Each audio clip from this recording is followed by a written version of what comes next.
আদালতের খাঁচার ভেতর থাকাটা কতটা অপমানজনক শান্তিতে নোবেলজয়ী ডক্টর মোহাম্মদ ইউনূস তা ভালোই জানেন। যে মানুষটা সারা জীবন মানুষের সেবায় ব্যস্ত, সেই তাকেই কিনা দেয়া হয় অর্থ আত্মসাতের অভিযোগ। এই আদালতে ভিড়তে হয় দিনের পর দিন। শতব্যস্ততার মধ্যেও ডক্টর মোহাম্মদ ইউনূস হাজার মাইল পাড়ি দিয়ে বারবার এসেছেন দেশে আইনের প্রতি শ্রদ্ধাশীল হয়ে।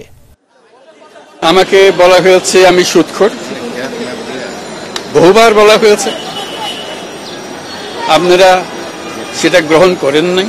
আমাকে বলা হয়েছে আমি গরিবের রক্তচোষা। কেন সুস্থ মস্তিষ্কের মানুষ তো এরকম অভিযোগ আনতে পারে না, কাজে আমি কিভাবে জবাব দেব? বৈষম্য বিরোধী ছাত্র আন্দোলনের ডাকে সোমবার লং মার্চেই বদলে যেতে শুরু করে দেশের চিত্র। শেখ হাসিনা পদত্যাগ করে দেশ ছেড়ে পালিয়ে যায়।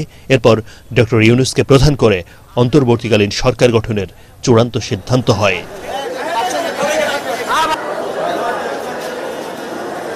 এরপর দিনই শান্তিতে নোবেলজয়ী অধ্যাপক ডক্টর মোহাম্মদ ইউনূসকে শ্রম আইন লঙ্ঘনের দায়ে দেয়া সাজা বাতিল করল আদালত। একই সঙ্গে বুধবার তাকে মামলা থেকে অব্যাহতিও দেয় শ্রম আপিল ট্রাইব্যুনাল। ওনাকে বিগত সরকার হয়রানি করেছেন কেন, এই বিষয়গুলি আমরা বিদেশি সাংবাদিক পত্রকার কাছ থেকে 3টা জিনিস জানতে পেরেছি।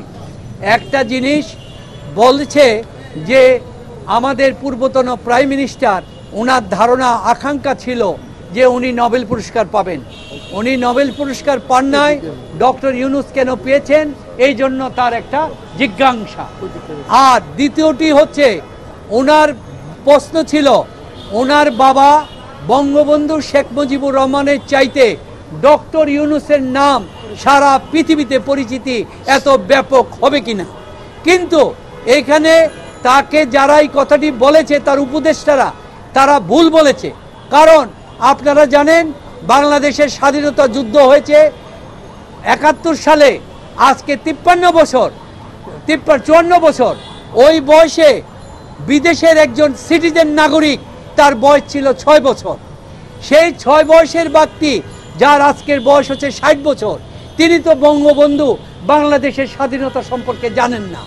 তাই তার কাছে তো বঙ্গবন্ধু পরিচিত হবার কথা নয়, কারণ সে তো নাবালক ছিল। আজকে সে সিটিজেন হয়েছে। সুতরাং আজকে একটি কথা আছে, সে নিজে বাঁচলে বাপের নাম।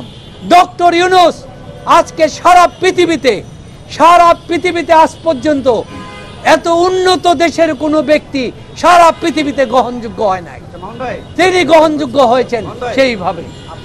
গত 1 জানুয়ারি শ্রম আইন লঙ্ঘনের অভিযোগে করা মামলায় ডক্টর মোহাম্মদ ইউনূস সহ 4 জনকে 6 মাসের বিনাশ্রম কারাদণ্ড দেন আদালত।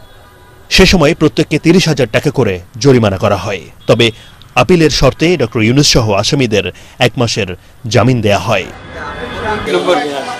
এবং খাঁচার যদি ততদিন টিকে থাকে, আমরা সবাই মিলে খাঁচার ভেতরে থাকবো, এটা আমার কাছে খুব ভালো লাগে। কাজে চেয়ারম্যান 1 নম্বরে থাকবে, আমি 2 নম্বরে থাকবো, প্রথমবারের মতো। খুব ভালো লাগবে আমার কাছে। 2001 সালের 1 সেপ্টেম্বর ডক্টর ইউনূস সহ 4 জনের বিরুদ্ধে শ্রম ট্রাইব্যুনালে মামলাটি করা হয়। এরপর 2023 সালের 6 জন মামলায় অভিযোগ গঠন করা হয়।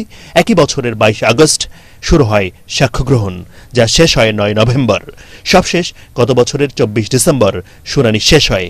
সাজার পর থেকে মামলাটিতে জামিনে ছিলেন ডক্টর মোহাম্মদ ইউনূস। আদ্দিন সজীব, এটিএন বাংলা, ঢাকা।